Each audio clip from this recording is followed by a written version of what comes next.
What if the scariest game you ever played wasn't hide and seek, but the stranger who joined it? The first time I realized a house could lie to you, I was 15. It was a Friday night in late September, the kind where the air starts to bite but you're too stubborn to admit summer is gone. My parents had gone out to dinner with family friends, promising they'd be back late. The house was mine. I called Chris, my neighbor and best friend, the kid who lived across the street in the blue house with the crooked basketball hoop. Same age as me, same taste in video games, same fear of his mom's meatloaf. We usually hung out in my basement, smashing buttons on controllers or watching movies we'd already seen 100 times. But that night, the games felt stale. The movies felt slow. Chris looked at me and said, "Hide and seek." I laughed. We were 15, too old for that. But then I remembered doing it with a big group years ago, how the dark made everything electric.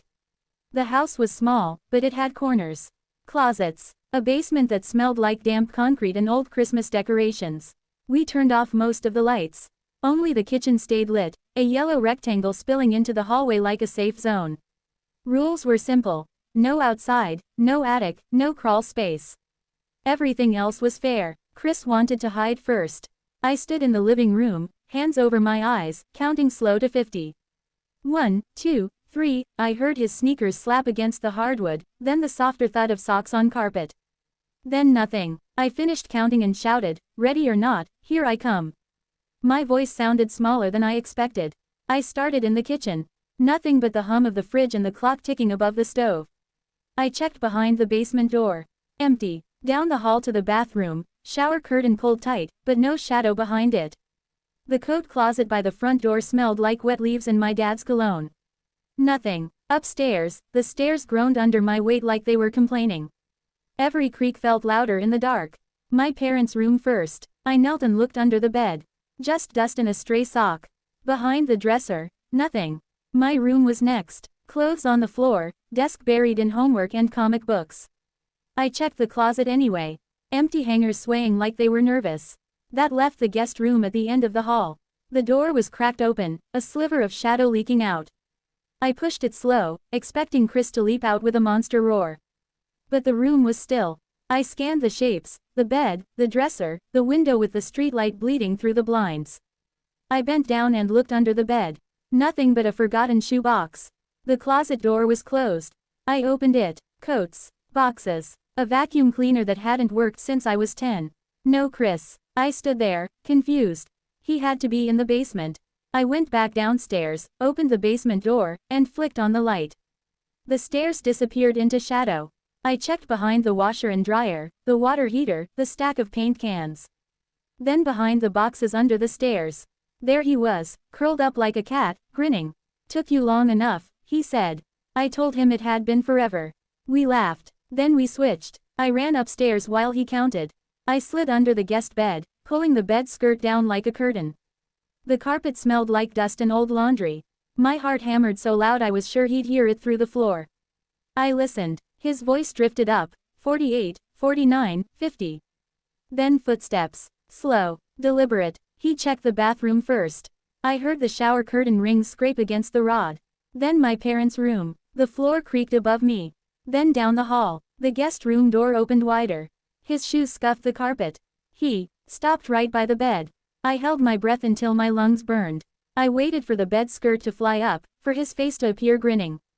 But he didn't move, just stood there, breathing. Then he walked out. The door stayed open. I lay there, counting to 100 in my head, waiting for him to call the game over. But the house stayed quiet. Too quiet. Finally, I crawled out. My knees cracked. I went downstairs. The living room was empty. The TV was off. I called out, "Game's over, dude." A voice came from the basement. "I'm still looking. Where'd you hide?" My stomach dropped. I walked to the basement door, opened it, and shouted down, "I'm out." I'm in the kitchen. A second later, Chris came up the stairs. He looked confused. "How'd you get upstairs so fast?" I told him I'd been under the guest bed the whole time.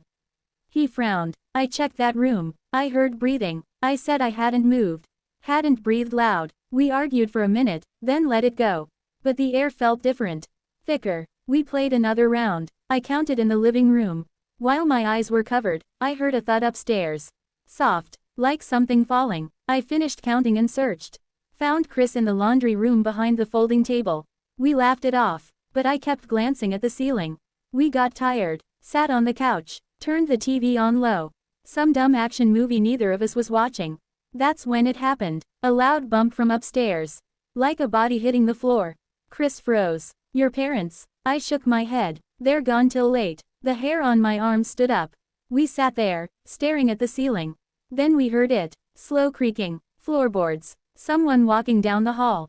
Step. Pause. Step. Chris whispered, we should check. I didn't want to, but sitting there felt worse. I grabbed the fireplace poker. Cold iron in my hand. We crept up the stairs. Each step groaned louder than the last. At the top, I pointed to the guest room. The door was closed now.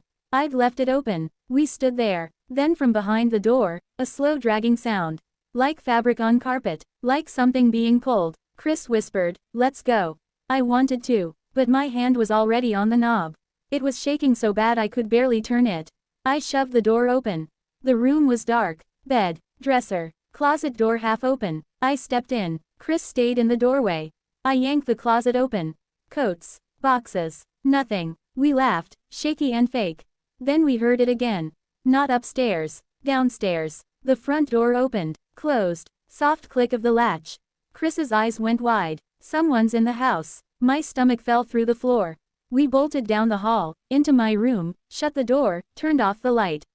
I gripped the poker. We listened. Footsteps downstairs. Slow. Exploring. The basement door opened. Creaked. Then steps going down. One by one. We didn't wait. We ran. Down the stairs. Through the kitchen. Out the back door. Bare feet on cold grass. Across the yard. Over the street. Into Chris's house. His parents were home. We told them everything. They called the cops. The police came. 2 officers with flashlights and tired eyes. They searched every room, every closet, the basement, the attic. Nothing. No open windows. No footprints. No signs anyone had been there but us. They said houses settle. Imagination runs wild in the dark. Chris and I didn't sleep that night. For weeks, every creak woke me up. I'd lie there, poker under my bed, waiting for footsteps. We never played hide and seek again. Too old, we said. But we both knew the truth. That night, the game stopped being a game. Years later, I still think about it. The breathing under the bed. The closed door. The dragging sound. The front door opening and closing like someone was letting themselves out. Maybe a burglar, who realized we were home. Maybe someone who'd been watching. Maybe something else. All I know is this. When you play hide and seek, you assume you're the only one hiding. That night taught me different. I grew up on a street that ended at the woods. Houses on one side, trees on the other. Miles of them, dark even during the day. When we were kids, we played there every weekend. Summer nights, we stayed out till our parents screamed our names from porches. Hide and seek was the best. The yards were small, but the woods were endless. At night, the trees ate the light. Everything looked the same. That's what made it scary. That's what made it fun. The last time I played in those woods, I was 14. August. So hot the air stuck to your skin. 5 of us. Me, Tyler, his little brother Matt, Jason, Eric.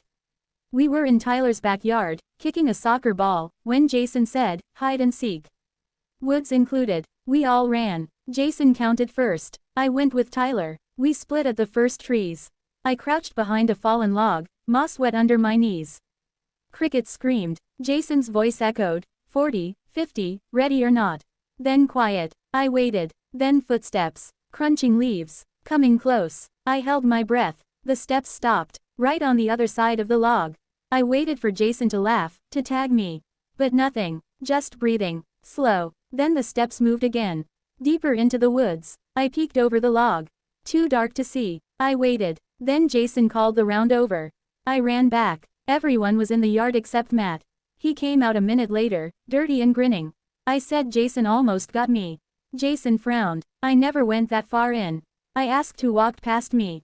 Nobody knew. Next round, I was it. I counted against a tree. Searched the yards first. Found Eric behind the shed. Tyler in the bushes. Went into the woods for Jason and Matt. Flashlight cutting through black. Found Matt by a trunk. Then deeper for Jason. Human. I shined the light. Nothing. The steps stopped. Then Jason called from behind me. He'd been near the house. Not ahead. My stomach twisted. Twice now. Someone else in the woods. We played more rounds. Every time I hid, I heard things. Branches snapping, leaves crunching. Once, a shadow moved. Flashlight showed nothing. The others didn't notice. They laughed. Ran. I pretended. Last round. Jason hid deep. I stayed near the edge, in tall grass. Could see porch lights through trees. Jason counted. Then silence. Then whispering. Low. Close. Words I couldn't catch. I peeked. Nothing. Then footsteps past me. Into the dark. Jason called the round. Everyone came out laughing. I told them about the whispering. They said I was trying to scare them. Then Matt asked if anyone saw the man. Tall. Standing still. Watching. Jason called him crazy. Eric laughed. I didn't. We went inside. I didn't sleep. Still hear the whispering when leaves crunch at night. Never played in the woods again. Last story. July. I was 14. Rural Pennsylvania. My backyard is huge. Acres of grass, trees, an old shed. Me, Ryan, Josh, Adam playing basketball. Sweaty. Sitting in grass. Then a kid walked up. Tall. Black hair. Gray shirt. Jeans in 90-degree heat. Said his name was Keith. Lived up the road. Wanted to play. We didn't know him. Never saw him. But he acted normal. Suggested manhunt. Said my yard was perfect. Too perfect. We split teams. Keith hunted with Adam and Josh. We hid. I went in the shed. Under tarps. Smelled like gas and rot. Waited. Door creaked. Tarp ripped off. Adam grinning. We went back. Ben came. Then Adam and Josh. No Keith. We waited. He never came. Sunset. Everyone left. I found rope by my window. Dirty. Weathered. Wasn't there before. That night, footsteps outside my door. Quiet. Stopped. When I called for Dad. Then front door shut. Dad searched with shotgun. Nothing. Next night, scratching at my window. Looked. Figure outside. Screamed. Dad fired shots in air. Figure gone. Keith never came back. But I still think about the rope. What he wanted it for. What would have happened if I hadn't woken up?